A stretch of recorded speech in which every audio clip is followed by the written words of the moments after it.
Salut! Aujourd'hui, je vais vous parler de mon arrière-grand-mère, Ubaldina Fernandez, mais on la surnommait Nina. Elle est née en 1917 au sud-est de l'Espagne. Elle était issue d'une famille pauvre qui vivait de ses propres récoltes dans un petit village appelé Canizo. À l'âge de 7 ans, elle et sa famille quittent l'Espagne et prennent le train pour s'installer au Aubervilliers en région parisienne. Son père commence à travailler dans une usine de métallurgie. Quant à Nina, elle va à l'école et devient une très bonne élève et elle apprend le français couramment. À l'âge de 13 ans, elle est contrainte d'arrêter l'école pour commencer à travailler en tant que sténodactylo. Mais 4 ans plus tard, son père tombe gravement malade et sa famille est contrainte de retourner en Espagne. Seulement elle reste à Paris.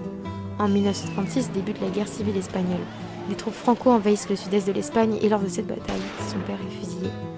En 1938, à l'âge de 21 ans, mon arrière-grand-mère tombe enceinte de mon grand-père.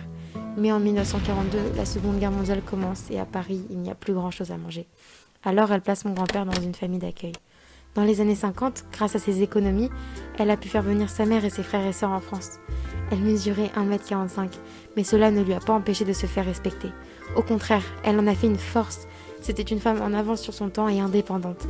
Elle adorait chanter et danser. Elle a porté des talons toute sa vie, elle en avait une armoire remplie. Et j'adorais lui voler pour pouvoir faire comme elle.